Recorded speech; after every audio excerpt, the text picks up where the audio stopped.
Hola, buenas tardes hermanos, bienvenidos a la casa del Señor. Dice la palabra de Dios en Hebreos 6:10, porque Dios es justo y no olvidará el trabajo de ustedes y el amor que han mostrado hacia Él mediante el servicio a los santos, como hasta ahora lo hacen. Pero deseamos que cada uno de ustedes muestre el mismo entusiasmo hasta el fin, para la plena realización de su esperanza, y para que no se hagan perezosos, sino que sigan el ejemplo de quienes por medio de la fe y la paciencia heredan las promesas. Cuando Dios hizo la promesa a Abraham, juró por sí mismo, porque no había nadie superior a él por quien jurar, y dijo: ciertamente te bendeciré con abundancia y multiplicaré tu descendencia. Y Abraham esperó con paciencia y recibió lo que Dios le había prometido. Así es que, así hermanos, pues hoy estamos con entusiasmo, con todo nuestro corazón, dándole a Dios lo mejor de nosotros y agradeciéndole que hoy estamos aquí para darle gloria y honra a Él, porque este culto es para Él y Él es nuestro primer espectador. Así es que, hermanos, pues los invito a alabarle con todo nuestro corazón a nuestro Señor. Vamos a cantar a nuestro Dios con todo ánimo y con todo nuestro corazón. Abre los cielos, porque sabemos que Él tiene el poder para hacer maravillas en nuestro mundo y tiene poder para todo. Vino y abrió los cielos, y no solo abrió los cielos, sino que vino como hombre y se hizo como uno de nosotros. Así que cantemos a nuestro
Dios.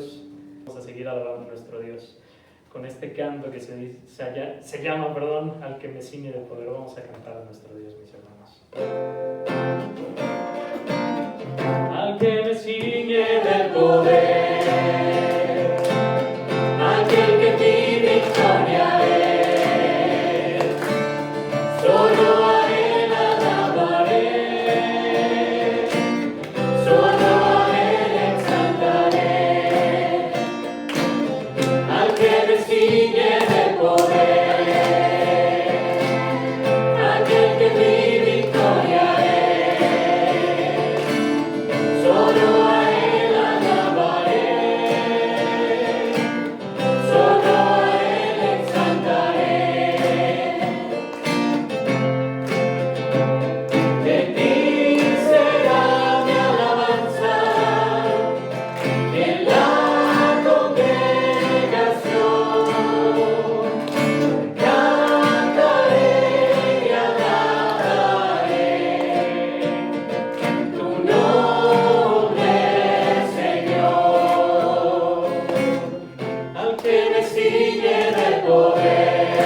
declara tu poder. Bendito sea el Señor, Dios poderoso. ¿Quién fue, quién es y quién vendrá? Bendito sea el Señor, Dios poderoso, por siempre reinará. Madre del cielo, te adoramos. Alzamos hoy tu nombre en alto, que tu reino se establezca en la alabanza de tu pueblo que declara tu poder. Bendito sea el Señor, Dios poderoso. ¿Quién fue, quién es y quién vendrá? Bendito sea el Señor, Dios poderoso, por siempre reinará. Bendito sea el Señor, Dios poderoso. ¿Quién fue, quién es y quién vendrá? Bendito sea el Señor, Dios poderoso, por siempre reinará, por siempre reinará, por siempre reinará.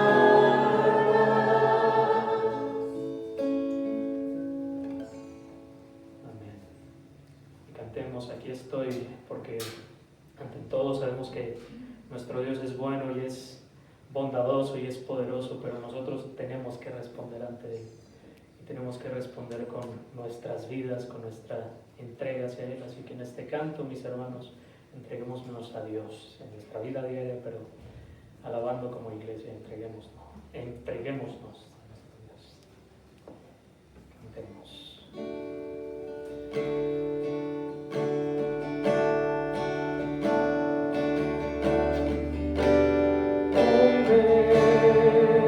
Con tu presencia,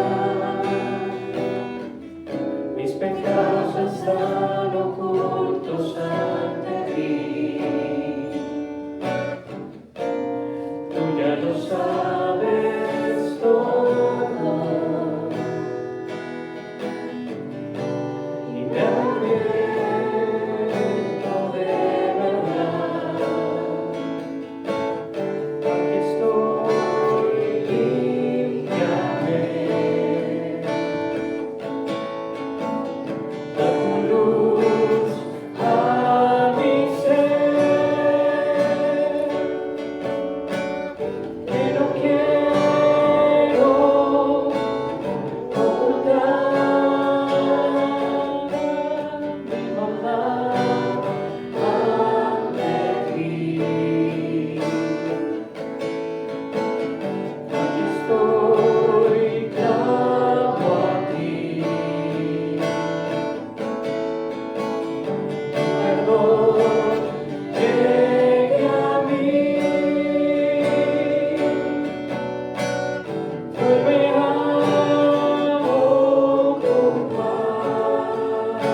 como un cariño para nuestro corazón, para nuestra alma, para nuestro ser. Te pido, Señor, que nos podamos poner de rodillas ante ti y reconocer que somos pecadores y que sin ti no somos nada. Gracias porque cuando lo hacemos, Señor, tú nos abrazas, no nos juzgas y nos das de tu gracia. En el nombre de Jesús, amén. Amén. Podemos tomar nuestro lugar. Podemos tomarla con la mano derecha, puede ser impresa o digital, y digamos: la palabra de Dios contenida en este libro es la verdad que acepto creer, es la enseñanza que me comprometo a seguir y es la esperanza que me atrevo a confesar. Nada me impide recibirla, nada evitará que la haga parte de mi vida y por ningún motivo dejaré de proclamarla. Estoy aquí para leerla, oírla y vivirla diariamente. Amén. Démosle paso al pastor. Hermanos, ¿de qué lado de la historia queremos tener nuestros recuerdos? Déjenme les platico. Algunos ya lo saben, ¿verdad? Que me conocen. Yo jugué fútbol americano y recuerdo en aquellos años, ya teníamos 14 años, íbamos a enfrentarnos contra un equipo, los Gamos del Colegio Universitario México, los Gamos del CUM, que llevaban como 4 o 5 años sin perder. Entonces llegamos nosotros, equipo nuevo del Politécnico, chiquitos, espantados, llegamos al CUM y estaba sonando aquella canción de Queen, de We Are the Champions. Ellos le estaban cantando, eran los campeones, no tenían 4 años sin perder y nosotros pues el equipo nuevo. Y yo recuerdo que llegamos al último minuto de juego, ya a la parte final, sí, perdiendo nosotros por 2 puntos. No es cierto, por 5 puntos. Iba a ser como Peña Nieto, no es cierto, por menos. Por 5. Sí, por 5 puntos íbamos perdiendo. Faltaban 30 segundos, una cosa así. Gracias, Ari. Ok. Por 30 segundos aproximadamente. Íbamos perdiendo. Y yo me acuerdo que en la penúltima jugada me dieron un rodillazo en las costillas y me quedé tirado. Y se paró el reloj. Se paró el tiempo. Así que tuvimos oportunidad de una última jugada, que yo ya la vi desde la banca. ¿Sí? Y un pase, no sé, unas 15 yarditas, touchdown. Ganamos, el reloj en 0, íbamos ganando por 1 punto. Así que le ganamos a ese equipo. Me coloco esto. Le ganamos a ese equipo. ¿Y a qué va el asunto? Yo lo recuerdo con gusto, pero ¿cómo lo recordaría los jugadores del otro equipo? ¿Cuál es? Sí me doy a entender. Es muy diferente estar de un lado que del otro. Y los recuerdos y las cosas que ocurren tienen esa perspectiva. Todo en la vida es así. Recordemos, por ejemplo, el día D. ¿Alguien sabe del día D? El famosísimo día D. ¿Sí? El día D. Déjenme decirles que en el argot militar el día D es cuando ya se pone en marcha algo que se estuvo preparando. Es el día en donde se tiene que llegar. Y el día D, en la Segunda Guerra Mundial, el famoso día D, de hecho, si ahora googleamos día D, nos va a aparecer Segunda Guerra Mundial. Y nos va a aparecer 6 de junio de 1944. Y en ese 6 de junio, los aliados tenían más de 1 año de estarse preparando. Todo en silencio. Por cierto, hay una historia bien interesante, que casi un pleito familiar tira todo el plan de los aliados. No sé si sabían eso o no. Había un espía que era de origen español, pero era tan discreto que ni siquiera su esposa sabía que era un doble espía. Entonces ella, ya cansada de vivir en Inglaterra, dijo: yo ya me voy, ahí lo dejo, me voy a la embajada de España. Y en la embajada de España, pues España se supone que era neutral, ¿verdad? Pero no, pues Franco realmente estaba con Hitler y con Mussolini. Bueno, ese es chisme aparte, ¿verdad? El día de... Entonces, bueno, estaban todos preparándose, 1 año preparándose. Ellos pensaban, y con este espía que les comento, daban indicios de que iba a haber una invasión más hacia el sur, hacia Francia. Pero no, todo salió. En el día de un año de preparación, cerca de 150,000 soldados estadounidenses, franceses, de la resistencia francesa, canadienses, ingleses, iban a invadir. El día de fue un día de preparación. Como a las 2:30 de la mañana, 14,000 paracaidistas se arrojaron para quedar detrás de las líneas alemanas. Y a las 6:20 aproximadamente, 7,000 barcos zarparon. Yo, ¿cómo no pudieron haber visto 7,000 barcos, verdad? Pero ahí estaban, 7,000 barcos y un desembarco de aproximadamente 200,000 soldados de manera inicial. Para agosto de ese año, cerca de 2 millones de soldados aliados habían ya ingresado a Francia. Iban ganando pueblo tras pueblo, calle tras calle, para poder ir liberando Francia del ejército nazi. Difícil, pesado. Para agosto, cerca de 200,000, o sea, el 10%, o estaban heridos, o estaban muertos, o estaban desaparecidos. O sea, ¿se pueden imaginar? Realmente era una cosa fea, una cosa difícil, pero el día de hoy es recordado ahora por los aliados como un día de gloria. Y por los alemanes, no, pues ahora hasta por ley está prohibido recordar y celebrar cualquier cosa nazi. ¿Se dan cuenta? Otra vez a dos lados de la historia. Y déjenme decirles que ha sido un descubrimiento precioso este viaje que hemos hecho toda la red de pastores y de iglesias Oreb a través del Antiguo Testamento. Y este libro en especial es un libro hermoso, de verdad. Se pierde mucho porque en el hebreo está escrito no en prosa, sino en verso. Y es un acróstico cortado a la mitad de las palabras, de las letras del hebreo están ahí. Entonces es un momento épico preciosísimo, de verdad, es un libro hermoso. Y van a decir, ay, ¿por qué si el 90% del libro lo que nos habla es de destrucción? Sí, pero qué bendición tener un Dios que saque la cara por nosotros. Un Dios que diga, ¿saben qué? Con mi pueblo no se meten, porque si se quieren meter con Él, se las van a ver conmigo. Y es el Dios Todopoderoso, así que es hermoso realmente este libro. Es un libro de esperanza, es un libro de amor de Dios por su pueblo.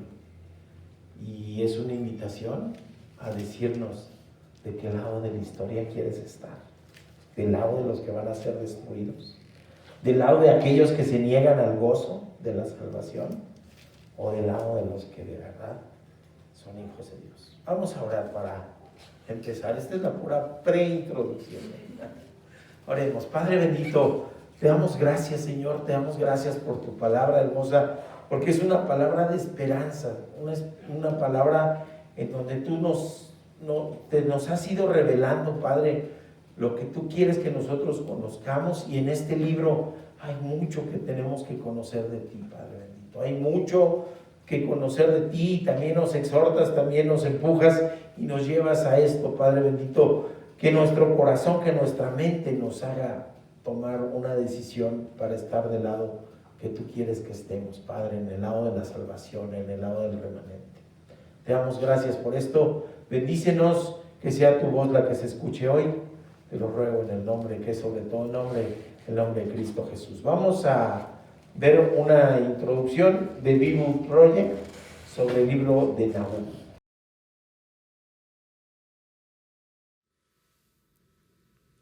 El libro del profeta Nahum. Este breve libro profético es una colección de poemas que anuncian la caída de uno de los peores opresores de Israel, el antiguo imperio asirio y su ciudad capital, Nínive. Los asirios se levantaron como uno de los primeros grandes imperios en el mundo, y su expansión hacia Israel resultó en la destrucción total y el exilio del reino del norte con todas sus tribus. Los ejércitos asirios eran violentos y destructivos a una escala que el mundo jamás había visto. Así que Israel y sus vecinos estaban esperando la caída de Asiria, que llegó eventualmente en el año 612 a.C. Los babilonios se levantaron y empezaron una rebelión que dominó a Nínive e hizo caer el imperio asirio. Así que el capítulo 2 ilustra la caída de Nínive con una poesía vívida y el capítulo 3 explora la caída del imperio como un todo. Pero este libro no es solo una furiosa diatriba en contra de los enemigos de Israel. El capítulo introductor nos muestra que hay mucho más sucediendo aquí. El libro inicia con un poema alfabético incompleto, el cual comenzó describiendo una poderosa aparición de la gloria de Dios. Esto es muy similar a la manera en que inició el libro anterior, Miqueas, y de cómo el siguiente libro, Habacuc, concluirá. Y es Dios, el Creador Todopoderoso, viniendo a confrontar a las naciones y a traer su justicia sobre su maldad. Y el poema empieza citando la famosa frase con la que Dios se describe a sí mismo después del incidente del becerro de oro en el libro de Éxodo, capítulo 34. El Señor es lento para la ira, Él es imponente en su fuerza, Él no dejará a nadie sin castigo. Así que el resto del poema va de un lado a otro, contrastando el destino de las naciones violentas y arrogantes con el destino del remanente fiel de Dios. Cuando Dios destruye a todos los imperios arrogantes, Él proveerá refugio para aquellos que se humillen delante de Él. Ahora, esto es lo que es realmente interesante. Pensabas que este libro solo se trataba de Asiria, pero Nahum no menciona en ningún lado a Nínive o a Asiria en el capítulo 1. Y cuando describe la caída de los malos, él usa el lenguaje de Isaías sobre la caída de Babilonia, que sucedió mucho después en la historia. Y no solo eso, Nahum también describe la caída de los malos como buenas nuevas para el remanente del pueblo de Dios. Es una alusión directa a las buenas nuevas de Isaías sobre la caída de Babilonia. Así que todos estos pequeños detalles del capítulo 1 se unen para comunicar un punto clave. Para Nahum, la caída de Nínive se presenta como un ejemplo, como una imagen de cómo Dios está trabajando en la historia en cada época. Como Él no permitirá que los imperios arrogantes o violentos de nuestro mundo permanezcan para siempre. Y así, el mensaje de Nahum es de hecho muy similar al de Daniel. Asiria se destaca dentro de una larga línea de imperios violentos a través de la historia. Y el destino de Nínive es un recordatorio del compromiso de Dios de hacer caer a los violentos y arrogantes en todas las épocas. Con esta perspectiva del capítulo inicial, el libro entonces regresa a su enfoque en Asiria. Y así, el capítulo 2 describe la batalla de Nínive y el derrocamiento de la ciudad en etapas progresivas. Primero vemos la línea de combate de los soldados babilonios, y luego leemos sobre la carga de los carruajes. Luego, el caos en los muros de la ciudad conforme la ciudad es invadida.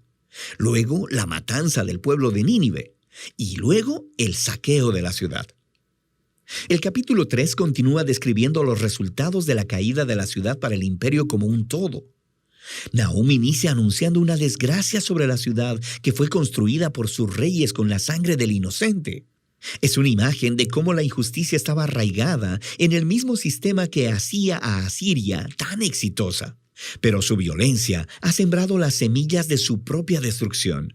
Así que Asiria caerá delante de Babilonia. El libro concluye con una burla contra el derrocado rey de Asiria. Él es golpeado con una herida fatal, y de las naciones que él oprimió alguna vez, nadie viene a ayudarlo. Más bien, ellos cantan y celebran su destrucción, y así termina el libro. Este es un libro sombrío, pero es importante ver cómo el mensaje de Nahum trata de los trágicos y perpetuos ciclos de violencia y opresión humana en todas las épocas. La historia humana está llena de tribus y naciones que se elevan a sí mismas y utilizan la violencia para tomar lo que quieren, produciendo la muerte del inocente. Y el libro de Nahum utiliza a Asiria y Babilonia como ejemplos para decirnos que Dios se aflige y que a Él sí le importa la muerte del inocente, y que su bondad y justicia lo llevan a orquestar la caída de las naciones opresivas. Y el juicio de Dios sobre el mal es una buena noticia, a menos, claro, que seas Asiria. Lo que nos lleva de vuelta a la conclusión del poema inicial en el capítulo 1, el cual nos dice que el Señor es bueno y que es refugio para el día de la angustia. Él protege a los que se refugian en Él. Y así, el breve libro de Nahum invita a cada lector a humillarse delante de la justicia de Dios y a confiar que a su tiempo Él hará caer a los opresores de todas las épocas y en todo lugar. Y de eso trata el libro de Nahum. ¿Qué otro libro acabamos de ver que es exactamente lo contrario? En donde el Señor quiere que le prediquen a Nínive. Jonás, en Jonás, fíjense qué interesante. En Jonás, se dice que Jonás fue escrito muchos años después, en el periodo posexílico, pero nos narra un hecho histórico ocurrido hace mucho tiempo, como ahora, por ejemplo, Paco Ignacio Taibo II tiene un muy buen libro sobre Santana. No es que viviera en el tiempo de Santana, sino que hace su investigación y escribe sobre lo que ocurrió atrás. Parece que Jonás va por ahí, pero ¿qué les parece? Es Nínive en el centro. Por un lado, con Jonás, Dios buscando que Nínive se arrepienta. Y les decía, fue lo narrado, aunque parece que es una hipérbole, o sea, una exageración con un fin de enseñanza, que todo el mundo se convirtió. Hasta los animales decían que hicieron ayuno. Y todo Nínive se convirtió. Todos. Y el Señor no les dio la destrucción a las que estaban destinados. Pero ahora no. Ahora es al contrario. Ahora es un juicio brutal. Y vamos el texto base en donde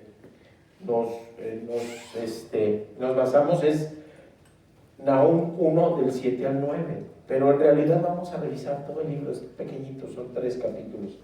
Dice Nahum 1 del 7 al 9, bueno es el Señor, es una fortaleza en el día de la angustia y conoce a los que en Él se refugian, pero arrasa con impetuosa inundación al que se levanta contra Él, aún en las tinieblas perseguirá a sus enemigos.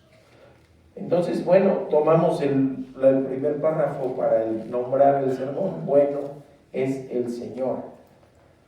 Y la primera enseñanza dice, bueno es estar en los brazos del Señor. Así que veamos en este pasaje qué nos dice en este primer capítulo. Este primer capítulo nos describe el Señor cómo quiere ser percibido, cómo quiere ser visto, ¿sí? Así que Él mismo se revela dándonos algunas características. Y la primera es sobre este juicio, este día de angustia para aquellos que están lejos del Señor, o un día de esperanza para aquellos que son el remanente fiel. Y Él se describe con algunas características. Por ejemplo, Él nos habla de que es un Dios celoso. Y cuando pensamos en esa palabra, la pensamos con nuestro pensamiento humano. ¿Cómo son los celos humanos? Egoístas, enfermizos, ¿sí? Causan daño y están basados principalmente en la inseguridad y en el egoísmo de la persona que siente los celos. Y cuando Dios dice que es celoso, es absolutamente lo contrario, No es por inseguridad, ni es por egoísmo, sino que Dios es celoso ¿de qué? De 2 cosas, de su nombre. Nos decía el pasaje que leía Caro, juró por su nombre porque no hay nada más grande.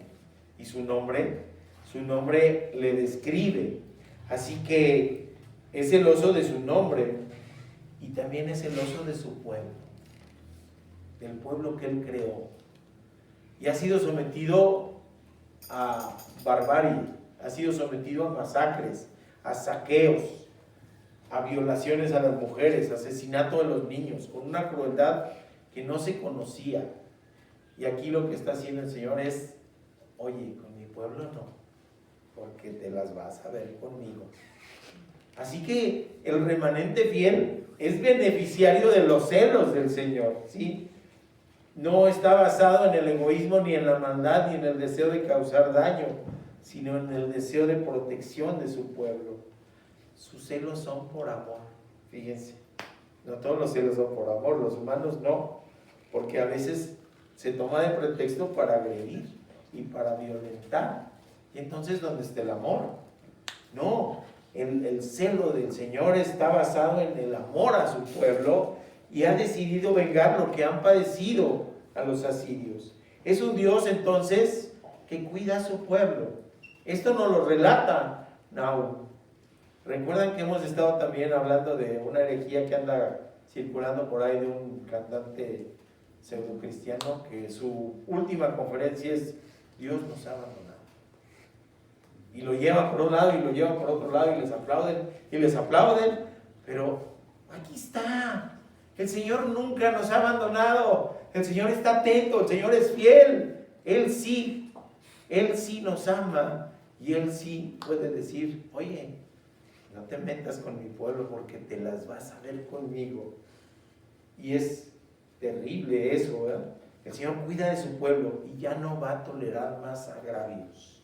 Ya no va a tolerar más agravios de los asirios, y es un Dios protector que aplicará todo su poder en hacer justicia. Así que la primera característica, los celos de Dios, un Dios celoso. Y luego nos dice, un Dios vengador. Y otra vez contrastamos esto con la venganza humana. La venganza humana está fundamentada en el rencor, en el odio, en la ira y en la falta de perdón. Pero en el caso de Jehová, en el caso del Dios creador, del Todopoderoso, se basa en su justicia, su indignación, que en hebreo quiere decir desagrado, antagonismo y hostilidad. ¿Ante qué? Ante el mal. Ante el mal. No es un impulso que muchas veces en el ser humano es la venganza. No, en él no. Es una postura meditada. Es una postura pensada. Y aquí es donde entramos a eso. Ya les envió un profeta años antes, casi un siglo antes, a decir: conviértanse, sean diferentes. Y nuevamente la característica entonces de la venganza de este Dios vengador es que está basado en su justicia. La tercera característica entonces es que es un Dios de paciencia y de oportunidades. Había ya dado esa oportunidad a Nínive, la capital de Asiria. Les había enviado a Jonás y les decía su predicación más corta y más efectiva. ¿Se acuerdan que eran 5 palabras? En 40 días serán destruidos. Paren de contar. Eso era toda su predicación. Y todos se convirtieron porque esa generación tuvo conciencia de a quién estaban agraviando. A Dios mismo, al Todopoderoso. Así que tuvieron una respuesta de lo que pide el Señor: arrepentimiento y fe. Las dos cosas que son indivisibles para una conversión verdadera. Pero el abandono de Jehová traería consecuencias. Esto no hay duda, Y eso es para los ninivitas, para los asirios y para cualquier persona. El abandono de Jehová va a traer consecuencias. ¿Qué nos dice Nahum 1 del 2 al 6? Nos lo describe: Dios celoso y vengador es el Señor. Vengador es el Señor y está indignado. El Señor se venga de sus adversarios y guarda su enojo contra sus enemigos. El Señor, y aquí viene la reflexión que nos decían, la cita para Éxodo 34:14, es lento para la ira y grande en poder. De ninguna manera dará por inocente al culpable, es decir, su venganza es justa. El Señor marcha en el huracán y en la tempestad. Las nubes son el polvo de sus pies, reprende al mar y hace que se seque y se resequen todos los ríos. Basán y el Carmelo se marchitará la flor del Líbano. Las montañas se estremecen delante de él y las colinas se derriten. Aquí nos está hablando del inmenso poder del Padre Creador. Ante su presencia queda desolada la tierra, el mundo y todos los que lo habitan. Y nos hace una pregunta: ¿quién resistirá delante de su ira. Y es una pregunta retórica. ¿Quién resistirá? Nadie. ¿Quién resistió de los asirios? Nadie. ¿Quién resistirá ahora de aquellos que están alejados del Señor? Nadie.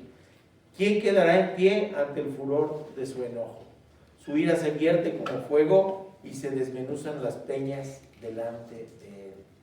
Si se dan cuenta, tenemos un Dios que lo primero que mencionan es que es un Dios bueno en el versículo 7, pero también nos habla de un Dios celoso por amor y que hace venganza a los que le agravian y a los que agravian a su pueblo. Así que tenemos estas características.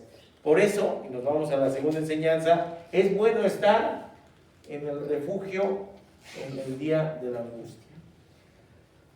Mis hermanos, es una decisión amar. El amor no es un sentimiento, es una decisión práctica. Y a veces lo decimos a la pareja, ¿verdad? A la esposa, al novio, a la novia. Sí, he decidido amarte, mi amor, y he decidido amarte toda la vida, sí. Y tienen razón, es una decisión. Pero ¿qué creen? Amar al Señor también es una decisión. También es una decisión práctica.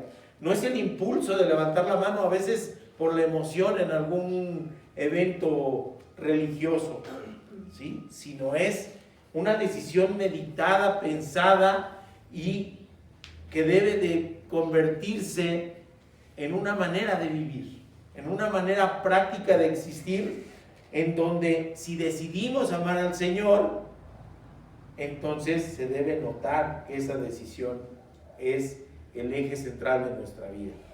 Es una decisión, entonces, reconocerlo como único y suficiente Salvador. ¿Sí? Levantar mi mano y decir, sí creo. Ir a las aguas del bautizo y decir, sí, sí creo, y además lo manifiesto públicamente. Voy a ser su seguidor, voy a ser su discípulo. Y es una decisión ser discípulo o ser un simple simpatizante. Alguien que declare con su boca ser cristiano y que en los hechos esté distante y que esté pasivo. Alguien que con acción y compasión muestre incluso sin palabras su cristianismo. Es una decisión. Y alguien que se refugie en la tormenta de la vida, en cualquier cosa fatua, superficial y transitoria. Y es que, como en la Primera Guerra Mundial, hablé de la segunda, hablando de la primera, era la guerra de las trincheras. Cualquier resquicio parecía una trinchera y ser suficiente para salvar la vida. Pero para la vida eterna, solamente hay un refugio real y verdadero, que es Cristo Jesús. Es Cristo Jesús. Y a veces nos refugiamos en cosas que no necesariamente son malas. Me refugio en el trabajo, me ahogo en el trabajo. Tengo tanto trabajo que no tengo tiempo para orar. Tengo tanta actividad que no tengo tiempo para tener una vida devocional. Tengo tanto que hacer que no me alcanza el tiempo para discipularme. A veces son otras cosas que no necesariamente es inapto. Hay gente que se refugia en el dinero, en los placeres lúdicos, que puede ser hasta los videojuegos, créanme, ¿sí? Hasta los videojuegos. Pues estoy jugando ahí 5 o 6 horas, pero no tengo tiempo de orar 5 minutos. Y a veces oro así, gracias por lo que viste hoy, buen día, gracias por los alimentos, adiós. ¿Ya oraste hoy? Sí, ya oré hoy. Así que en los hechos, sí, estamos decidiendo mal. Por eso es importante saber en dónde nos ubicamos, de qué lado, en qué equipo queremos jugar. Pero si vamos a jugar en el equipo del remanente, tenemos que hacerlo con acción y con pasión. Que no quede nada en el tintero, que después nos arrepintamos de no haber escrito en el libro de nuestra vida. Porque ya, si aceptamos a Cristo, estamos escritos en el libro de la vida. Pero el nuestro son hojas en blanco. ¿Qué queremos escribir en nuestra vida? ¿Cómo queremos ser recordados? ¿Cómo queremos ser pensados? ¿Cómo queremos ser evaluados? Desgraciadamente, perdón, pero siempre somos evaluados. En cualquier lugar en donde estemos Y en cualquier ámbito de nuestra vida somos evaluados. Yo lo recuerdo en el trabajo secular, ¿verdad? Decían en el quirófano, ay, viene este doctor, es bien simpático y es buen cirujano, pero cómo es lento, decían las enfermeras. Cómo es lento, ¿no? O sea, y ahí viene este doctor, ay, se distrae mucho, está plática y plática en toda la cirugía y se nos alarga. Estamos evaluados. ¿Y qué creen? En la vida cristiana también. Y lo de menos es que me evalúa el de junto, ¿verdad? Que a lo mejor si nos vemos cada quien en la confronta del espejo, trae su paja o su viga más grandecita que la mía, o a lo mejor iguales. ¿Sí? El asunto es que somos evaluados por el Señor. Ese es el asunto. Así que no abusemos. Entonces podemos sufrir consecuencias de nuestra decisión. ¿Cómo sufrimos consecuencias de nuestros pecados? ¿Cómo podemos sufrir consecuencias de vivir una situación falsaria o gozar a plenitud de las otras características del Señor? Así que vamos a otras características. Dios es bueno. Nos dice el inicio del versículo 7 del capítulo 1. Dios es bueno. Y la bondad es algo inherente en Dios. Dos características a lo mejor son las principales, que son muy de Él y que ojalá quisiéramos imitarle: la bondad y el amor. La bondad y el amor. Por ello es que también su justicia es perfecta. Por eso no podemos recriminarle nada, porque su justicia no está basada en la justicia humana. Está basada en su amor y en su bondad. ¿Y cómo se expresa eso? En su piedad y en su misericordia. Así que es innato. La bondad es parte de su esencia, ¿sí? Por eso nos reprende, por eso nos exhorta, porque nos ama. Porque nos ama. Un padre indiferente, una madre indiferente, que deja que los hijos hagan lo que se les, perdón, no sé si sea feo, pero iba a decir lo que sea su regalada gana, ¿sí? Pues no les ama, porque el hijo a lo mejor no está siguiendo un camino que le lleve a la edificación, a lo mejor le está llevando a la perdición, y si como padre o madre volteo y lo veo que se está perdiendo y no hago nada, muy dudosamente pensaría si lo amo o no. A veces tenemos que apretar las riendas y te amo, te reprendo porque te amo. Pues sí, el Señor hace lo mismo. El Señor nos da exhortación. ¿Por qué no quiere que sigamos igual? ¿Por qué no quiere que pasen los años y que digan, pues yo me convertí hace 10 y me bauticé hace 15? No, ¿verdad? Tiene que ser al revés. Tiene que ser al revés. Sí, pero bueno, era que pasaran muchos años y que yo siguiera igual. Entonces no he crecido, entonces no he tenido un crecimiento espiritual, entonces no he madurado y sigo siendo el bebé del que habla Pablo, ¿verdad? Que no le puedo dar alimento sólido porque sigue siendo un bebé espiritual. Eso no puede ser. El Señor es bueno y por eso quiere que le conozcamos. Por eso nos deja su palabra. Y porque es bueno, vino a entregar su vida en la cruz del Calvario. Porque no quiere que nos perdamos. Y ahí implica todo. Su bondad y su amor le hizo morir en la cruz por nosotros. Y espera una respuesta. ¿Sí? Espera una respuesta que tiene que ser conforme a la magnitud de su entrega. El Señor no nos pide poquito o nos pide mucho. El Señor nos pide todo. El Señor nos pide todo. ¿Sí?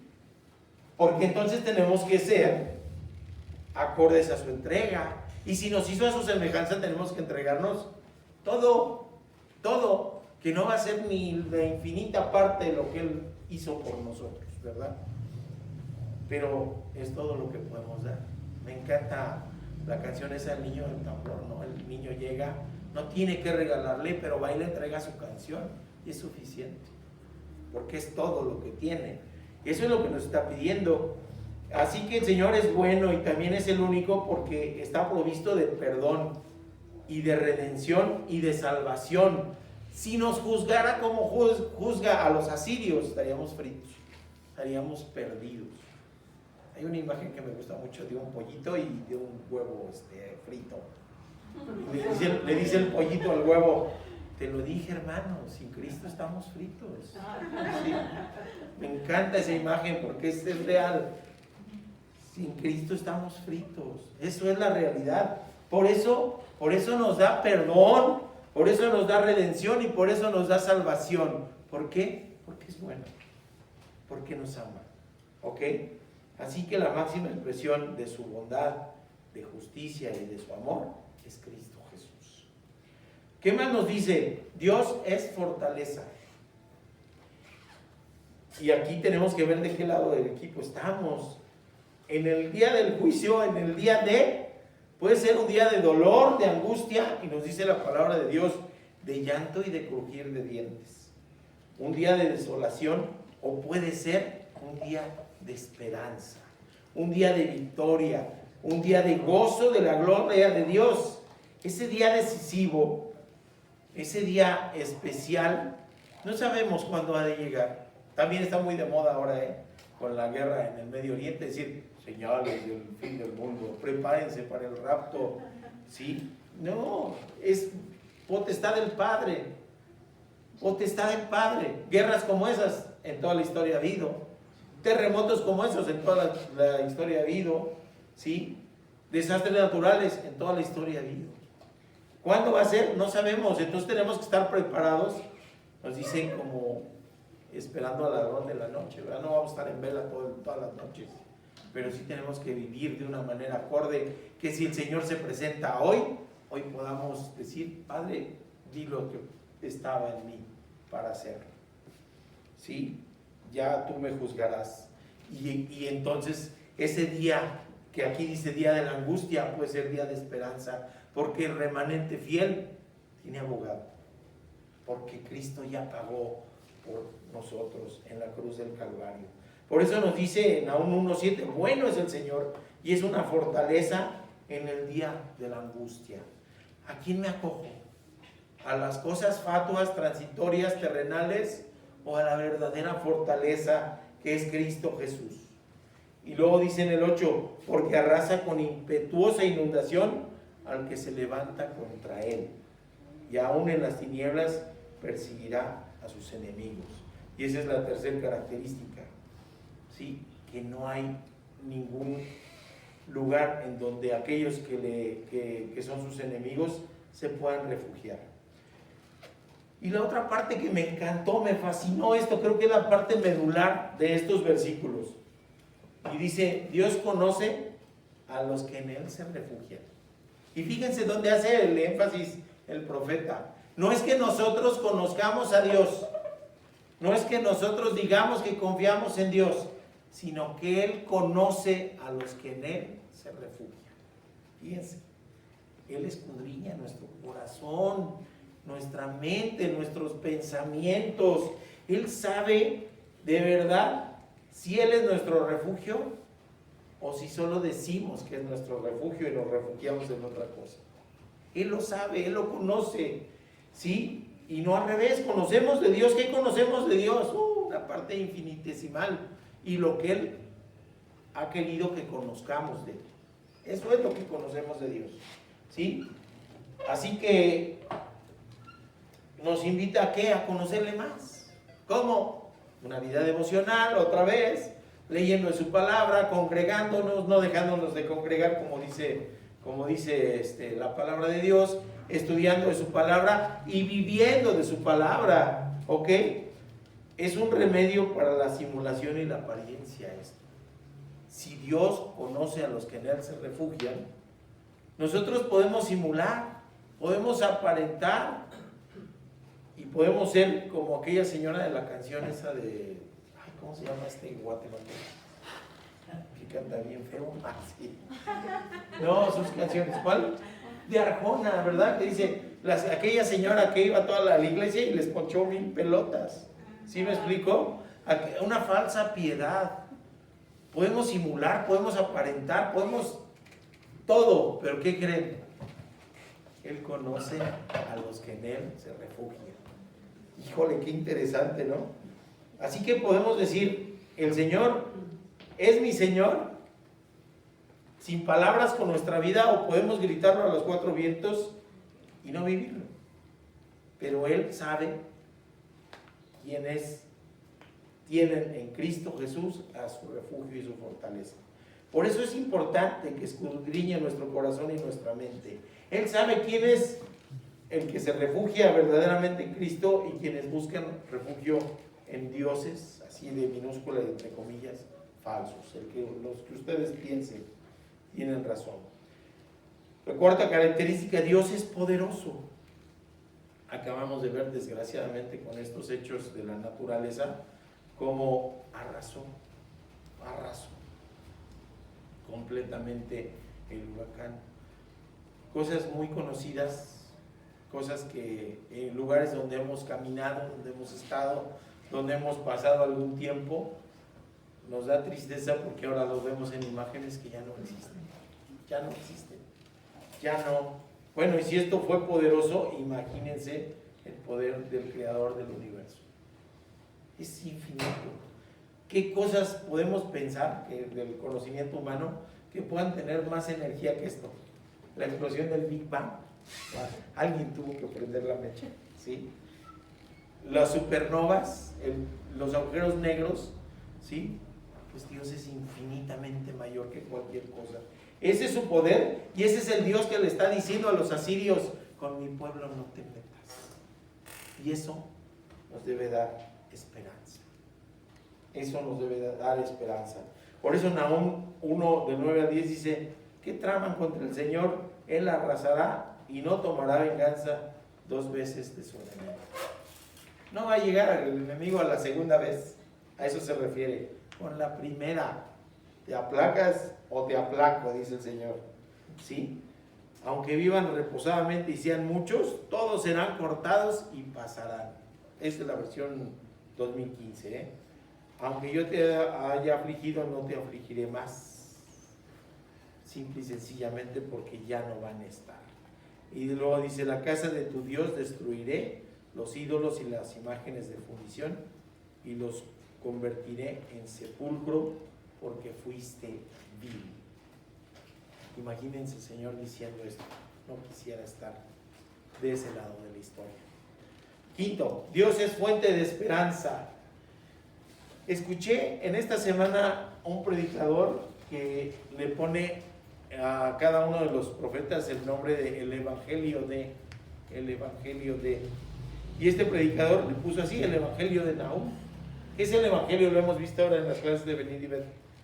Las buenas nuevas. Esta es una buena nueva. Aunque el 90% del escrito nos está diciendo cómo va a destruir a Nínive, cómo va a destruir a los asirios, el otro 10% del escrito es de esperanza, es de amor. Por eso sí vale la pena el Evangelio de Nahum. ¿Y saben qué es lo que nos está diciendo? Nos está diciendo: no va a poder triunfar en la maldad sobre Dios. No va a poder. No ha podido a lo largo de la historia. Ahí en el resumen decía los romanos, decía Babilonia, decía los asirios. ¿Qué otros imperios a lo largo de la historia han caído? Y cuando vemos nuestra actualidad, vemos que hay maldad en el mundo, que hay maldad disfrazada de bondad, que ahora ser tolerante es aceptar cosas que son inaceptables para Dios. ¿Y qué creen? No va a prevalecer la maldad. Por eso es un mensaje de esperanza, porque aun cuando sean vistos muy poderosos, los malos no van a ganar, no tienen oportunidad, porque están enfrentando al Dios Todopoderoso, al Dios Creador, al Dios que creó el universo, y que nos dice en Nahum 15: he aquí los montes, los pies del que trae buenas nuevas, del que anuncia la paz. Y nos dice en este evangelio de buenas nuevas a su remanente: celebra tus fiestas, y viene la exhortación: cumple tus votos. Ándale. O sea, sí celebra, sí, yo estoy contigo, pero tú tienes que cumplir tus votos. porque nunca más volverá a pasar sobre ti aquel inicuo, pues ha sido completamente destruido. Fíjense qué hermoso, porque ya dijo yo meto las manos por ti. ¿Qué nos hace falta? Creer solamente. Nos vamos a la última enseñanza, que ya es muy cortita. Bueno es estar en el remanente del Señor, la última enseñanza. Nos dice Nahum 2:13, he aquí que yo estoy contra ti, dice el Señor de los ejércitos, encenderé y reduciré a humo tus carros, y la espada devorará tus leoncillos. Rearé tu presa de la tierra, y nunca más se volverá a escuchar la voz de tus mensajeros. Todo el capítulo 2, juicio y destrucción. Y el capítulo 3, Dios mío, ya es la parte final, en el 3, 18 y 19.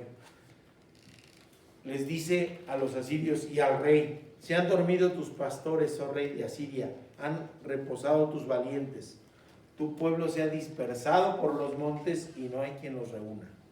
Y después una sentencia lapidaria contra la maldad. No hay medicina para tu quebranto y tu llaga es incurable.